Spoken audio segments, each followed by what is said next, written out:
twese twari tuzi yuko ku itariki 14 z'ukwezi kwa munani ariyo tariki tuzaboneraho amafaranga y'iyi dogs airdrop, bitewe nuko baduhaye ifoto yari iriho kalendari, hanyuma ku itariki ya 14 bayikozeho cycle, ndetse bakavuga ngo bari batubwiye ko ukwezi kwa munani kuzaba ari ukwezi kwa dogs season, cyangwa se izaba ari season ya dog.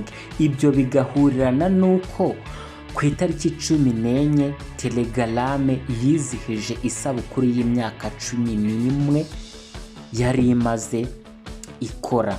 Hanyuma se n'ukubera iki mu by'ukuri tutabonye amafaranga bakabyimurira ku itariki 23? Ubwo ni ukuvuga ko twari kuba tuzabona amafaranga ku munsi w'ejo.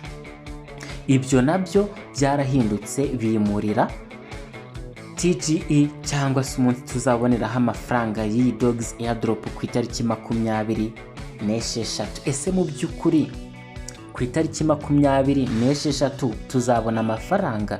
Gusa igisubizo ni yego, nk'uko muzi ko ndi dezo guy ngerageza gushakisha buri kintu cyose impamvu yacyo.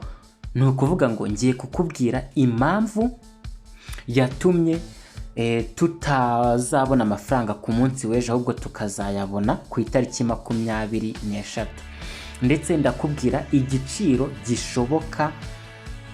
gishobora kuzaritingirwaho ku iyi dogs imwe izaba ihagaze amafaranga angahe. Ego, ese mu by'ukuri ko bagiye bongeraho uburyo bwo kubikuza izi dogs, ndetse bagashyiraho n'uburyo bwo kuzahemba abantu bazabikuriza, urugero nko kuri Binance muzi ko bashyizeho ibihembo bigera kuri dogs 20,000 ku bantu bazabikuriza kuri Binance. Gusa ariko mwibuke Binance yaje nyuma ho gato, hari abantu wenda bari barabikurije kuri Bybit cyangwa se kuri OKX cyangwa se kuri Telegram wallet. Ese birashoboka ko ushobora guhindura? Niba warabikurije kuri Bybit ukaba wahindura ukabikuriza kuri Binance, dore ko nyine bashyizeho uburyo bwo kuzahemba abantu bazabikuriza kuri Binance kugira ngo nyine nawe wisange muri abo bantu. Ese ibyo birakunda? Yego, ibyo nibyo bintu nje kubaganirizaho, ni ibintu nakozeho analyze. Nyamuneka nguhaye ikaze nyine, nizere ko umeze neza. Hano nitwa Dezo, nkora video tutorials kwereka uburyo wakoresha telefone yawe ukaba wakorera amafaranga kuri internet mu by'ukuri nta kindi gishoro. Ibyo ni ibintu bishoboka cyane. Hanyuma nawe niba ari ubwa mbere ubonye video zanjye ukaba ushaka gukorera amafaranga kuri internet nta kindi gishoro, iyi video yihe like, ukore kuri subscribe, umaking sure ko wakoze no kunzogera, wibuke no kujoininga Telegram channel nangiramo small update cyangwa se images update. Link iri muri video description box. Hanyuma ngira ngo tugiye gutangira. Turahera ku mpamvu nyamukuru yatumye tutabona amafaranga ku itariki 14, bakatubwira ko tuzabona ku itariki 23, nabyo bakabihindura, bakaba baratubwiye ko tuzabona amafaranga ku itariki 26. Ese mu by'ukuri kuri 26 ho tuzayabona? Icyo kibazo namaze kugisubiza, nakubwiye ko bidasubirwaho tuzabona amafaranga. Uti ibyo mbivuze nshingiye kuki? It's not from my mind, ntago ari ibintu nkuye mu mutwe wanjye. Nakoze ubushakashatsi nsanga ku itariki 26, buri tariki 26 z'ukwezi kwa munani isi yose yizihiza umunsi mukuru wa dogs cyangwa se umunsi mukuru w'imbwa. Nk'uko muri kubibona hano, International Dog Day, a special day to celebrate all dogs around the world. The International Dogs Day is observed manually on August 16th, ego, to honor all dogs. Ngira ngo ushobora kuba utarubizi, mu by'ukuri abantu bari bazi ko ku itariki 26 z'ukwa munani buri mwaka isi yose yizihiza umunsi wa dogs. Ni bake cyane, nanjye ntago nari mbizi. nabimenye uyu munsi ubwo nageragezaga kureba niba mu by'ukuri ku itariki 26 tuzabona amafaranga ya Dogs Airdrop. Hanyuma nyine yego nza kubona ko nk'uko iyi Airdrop yitwa Dogs n'ubundi ku itariki 26 isi yose yizihiza umunsi wa Dogs cyangwa se umunsi w'imbwa, kugira ngo nyine nk'uko babivuze hano kugira ngo bazubahe. Ego ngira ngo nanjye doge nta gasimba ngiye kujya nubaha cyane. Nyamuneka mwibuke hari n'izindi project, hari ukuntu nk'uko ibintu byabo bagenda babitangaza mu nyurabwenge, hari uburyo bavuze ko bari nyine ni ukuvuga nyine iyi toni ecosystem cyangwa se Telegram. N'uyu mugabo Durov yavuze ko hari uburyo bazagenda bakomeza gutanga amafaranga babinyujije muri wild animals.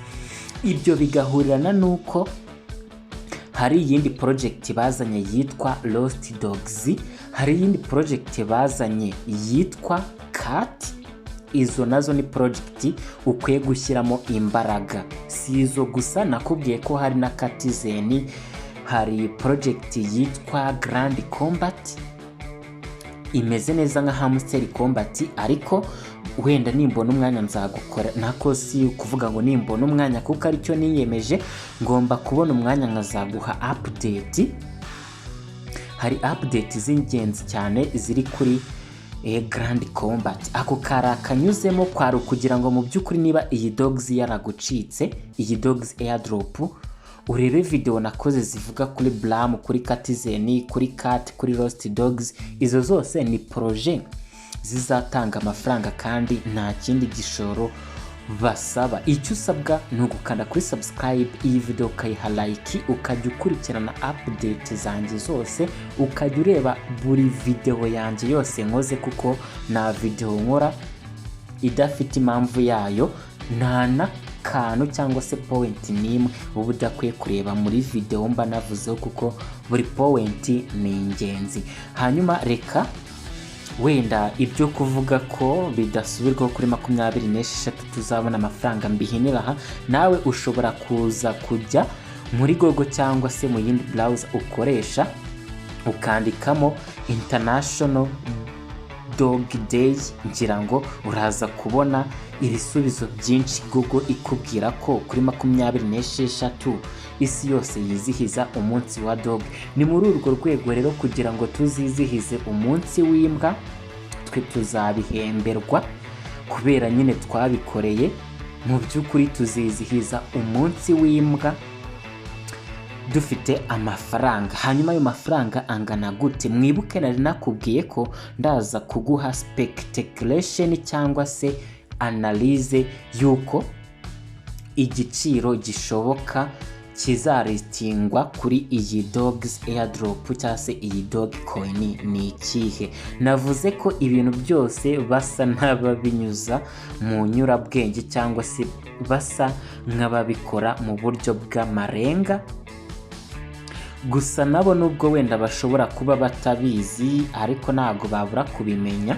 Yego ntago babura kubimenya, ntago babura kumenya igiciro bazaristingiraho coin yabo. Ahubwo wenda icyo batamenya ni ukuba igiciro kizazamuka mu minsi izakurikiraho nyuma ya listing cyangwa se kizamanuka.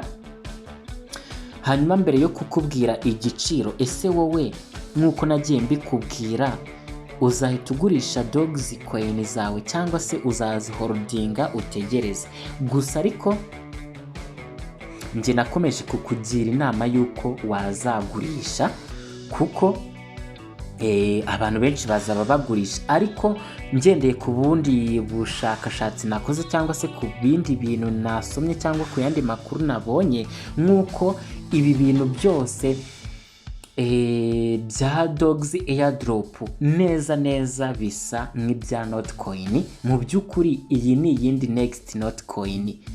Nagiye mbikubwira ko uburyo bari kugenda batuzanira uburyo bwo kubikuza busa neza nk'ubwa Notcoin, gusa ikintu nabonye bitandukaniyeho nuko wenda kuri Notcoin batangaga token nyinshi, niyo mpamvu bakoresheje ya ratios bakakuraho amazeru 3. Hano rero ndakeka ni amazeru 3 bazakuraho, na zeru imwe bazakuraho, nta n'ikintu bazongeraho, bitewe nuko nyine hano bagiye baduha token nkeya. Ni ukuvuga ngo token ufite kuri Telegram wallet, kuri Dogs Airdrop, ni nazo uzakira kuri exchange cyangwa se ku yindi wallet uzabikurizaho. Ese mu by'ukuri nyine nindi kuvuga ni uzahita ugurisha? Ngiye nakugira inama yo kugurisha, ariko ngomba kukugira inama, ariko ntago ngomba kugufatira umwanzuro, kuko dogs nizawe ntago ari izanjye. Wemerewe kuzigurisha igihe ushakiye, gusa ariko nkuko nari mbikomojeho ngo buri kimwe gisa nk'icyo kuri Notcoin, uretse kuba nyine wenda batazakuraho amazeru 3. Ego hano ho Notcoin ikimara kuba listed, hari abantu baholdinze cyangwa se birinze kugurisha coin zabo. Nyuma y'amasaha 24 Notcoin yari yazamutse, abatarahise bagurisha nyuma gato bagategereza, mu by'ukuri babonye inyungu. Ese wowe uzaholdinga cyangwa se uzagurisha? Ngiye nakugira inama yo kuzagurisha, kuko nyine twe dufata igihe cyacu tukagitanga kugira ngo tubone amafaranga. Rero ushobora kuzakoresha ubundi buryo bwo guholdinga, simbizi niba wenda udafite inzara y'amafaranga, ushaka kureba ibyo ari byo uzaholdinge, ariko nyine twebwe tuba dushaka profit. Icyo tuba dushaka no gukora project ikaba successful, ikaba listed, ku buryo tufata token zacu tukazigurisha tukabona amafaranga. Nicyo kintu ngewe mba ndangamije, nicyo kintu kinshimisha iyo mbonye narazanye project ikaba successful. Hanyuma ibyo tubiveho kugira ngo video itavaho iba ndende, reka nze hano mbasobanurire nk'uko buri kantu kose bagashyira mu buryo bw'amarenga. Hano hari ifoto batangaje ubwo bari kutubwira ko iyi dogs izaba listed kuri exchange ya Binance. Ego hari amagambo abiri, hari ijambo rya mbere dogs ryanditse neza mu buryo bw'inyuguti, hagakurikiraho aka gasimbo ka bone, ariyo nyine simbo yego ya dogs yagiye ikoreshwa hano kuri Dogs Airdrop. Hanyuma hakaba n'iri jambo rya kabiri, gusa ariko riri represented mu buryo bw'imibare. Witegereje neza nk'iyi D ya hano, uri kubona ko yenda gutandukana nk'iyi D. Hanyuma witegereje neza iyi O, uri kubona ko hano imeze nka 0. Witegereje neza iyi G, uri kubona ko hano ho imeze nka 6. Witegereje neza iyi S, uri kubona ko imeze nka 5. Mu by'ukuri ngewe sinzi impamvu njya nkunda gutera inzuzi ibintu bikaba, njya nkunda gukora ibintu mu by'ukuri ugasanga birabaye, njya nkunda kuvuga ibintu ugasanga birabaye. Reka turebe niba ngiye kuvuga mu by'ukuri ko ariko bizaba. Uri kubona ko hano hariho iyi D ivuga 6, hanyuma hakazaho point, hanyuma 0 nyine birumvikana n'ubundi ivuga 0. Hanyuma iyi G nk'uko nabivuze ni 6, hanyuma iyi S ni 5. Mu by'ukuri bishatse kuvuga ko dogs ishobora kuzaba listed iri kuri iki giciro. Reka tubitega amaso turebe ko ariko bizagenda ku itariki 26. tutitaye kuri video nabahaye kare ubwo Bank yaristinze dogs, nubwo nyine natakugira inama yo kuba wakora deposit ya dogs zawe kuri iriya Bank, kuko nyine timu ya dogs nta kintu yegeze ivuga kuri Bank. Hanyuma nkanjye mwabonye nyine ufite ibihumbi 58,512, ubwo ndavuga coin zanjye za dogs airdrop. Reka turebe, ni ukuvuga ngo ndafata 0 n'ibice 0.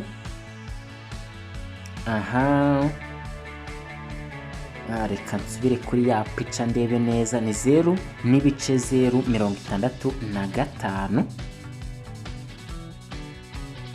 nkube n'ibihumbi 58,512. mu by'ukuri uri kubona ko naba mfiteho amadolari 380. ntago ari ibintu bibi, kuko uramutse wenda ufashe amadolari 380 ugakuba n'amafaranga 1,300 idolari rimwe riri kugura, uri kubona ko mu by'ukuri yaba ari amafaranga ibihumbi hafi 500. Gusa ibyo ni analyse nyine ndi gukora ngendeye ku byo badutangarije mu buryo bw'amarenga, sinzi niba ari byo gusa, ariko ibi ni ibintu bishoboka kuko dogs izatanga amafaranga menshi. Guys, listen to me, niba utajya wizera ibintu njya nkubwira nuko iyi dogs izatanga amafaranga menshi. Si ibyo gusa, n'izindi project wenda ntabwo ari zose 100%, kuko hari izo mubona zigenda ziba scam nka Monolix yaradutengushye, Pixelverse wenda nayo yaradutengushye, nubwo wenda ishobora kuzakora agashya ukabona iravumbutse yari imaze iminsi yiturije, ariko forget about Monolix. Hari n'izindi project nyine zizatanga amafaranga nka Cat Blam, Catizen, ariko by'umwihariko iyi dogs nagiye mbikubwira. niba waragiye ubona video zanjye nkakubwira niyishyiremo imbaraga, gira gute, niba warabikoze kude chapeau, ejo bundi kuri 26 uzanshimira, ndabizi. Hanyuma reka ibi mbihinira aha, ndabona iyi video igeze ku minota 17, reka mbikore nihuta ku buryo itari burenze iminota 20. Igisigaye ni ukukubwira ese mu by'ukuri ko wabikurije kuri OKX cyangwa se kuri Telegram wallet cyangwa se kuri Bybit, nyuma bakaba barongeyemo uburyo bwo kubikuriza kuri Binance, ndetse bakaba bari gutanga n'ibihembo. Reka nze mbikwereke hano rwose, ntago ndi buze kuba ngutindira. Uri kubona ko hano batubwiye ngo, reka nze nyamuneka, hano baratubwiye ngo, batubwiye ko bongeyeho uburyo bwo kuba twabikuriza dogs kuri Binance, ndetse bakatubwira ko hari ibihembo aho buri muntu uzabikuriza kuri Binance ashobora kuzabona up to, aka kantu mukumve neza, iyo bavuze up to ni ukuvuga ngo ushobora kuzabona dogs coin kugeza kuri dogs coin 20,000. ni ukuvuga ngo ushobora kuzabikuriza kuri Binance ukabona dogs coin imwe kuko wabikurijeho, cyangwa se ukabona dogs kugeza ku 20,000. iyo bavuze up to ni ukuvuga ngo ushobora kuzabona kugeza kuri, gusa ushobora no kuzabona munsi ya, ushobora no kubikurizaho ntihagire ikintu ubona. Sinzi ikintu bazagenderaho rero, gusa ariko icyo nshaka kukubwira, ese birashoboka ko ushobora guhindura exchange, ushobora no kubona exchange wabikurijeho warakoze amakosa, wenda utarakoze KYC. hano hari umuntu rwose, wenda sinzi niba kuba namuvuga hano hari ikibazo, gusa nta kibazo. hari umuntu wambwiye gute, reka nze ndabona nari kumubona.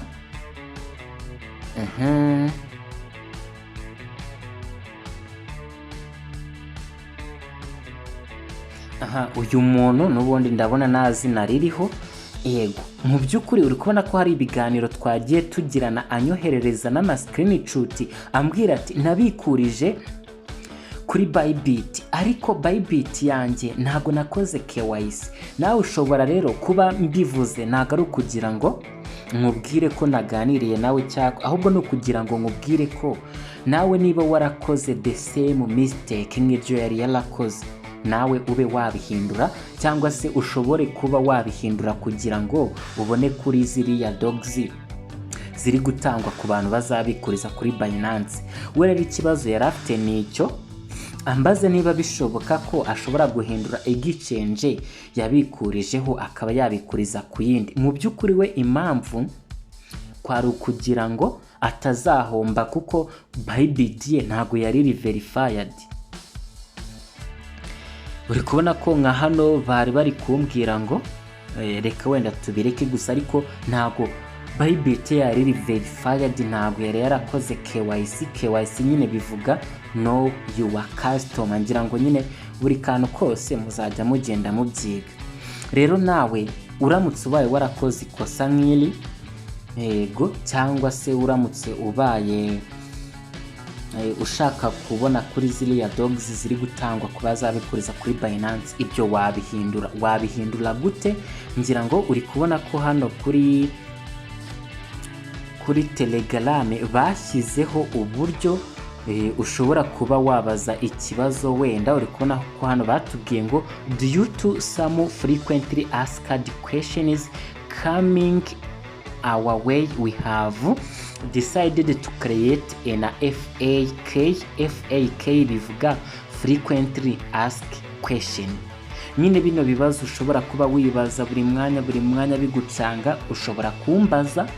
Ariko nanone niba uri umuntu uri advanced cyangwa se uri umuntu uri skilled, ushobora gukanda kuri iyi button unyuze hano kuri Telegram channel ya dogs, ukaba wababaza ikibazo ushobora kuba wibaza. Hano rero uri kubona ko nabo mu by'ukuri ikibazo bahereyeho kwari ukuvuga tuti ese ni gute wahindura exchange. Ngira ngo ni ibintu bigaragara hano. Niba warabikuje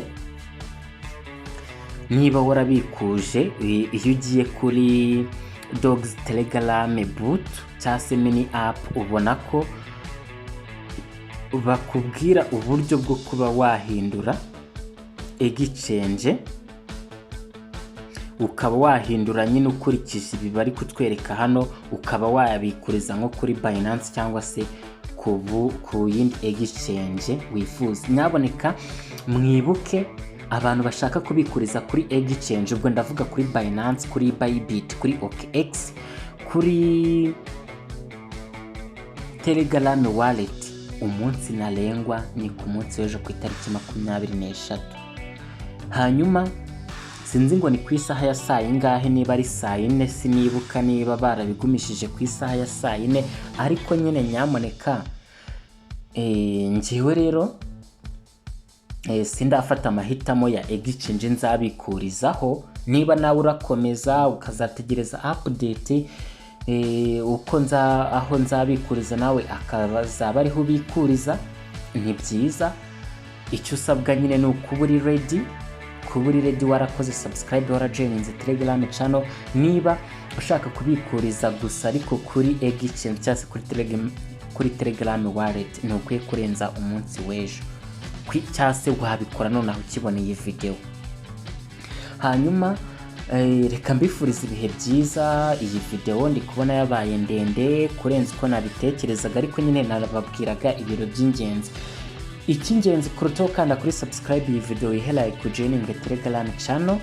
Kuri 26 nzabagezaho video ndi kubereka uburyo amafaranga azatugeraho kuri mobile money. Hanyuma ibihe byiza nyine, Imana ikomeze ibarinde. Bye bye.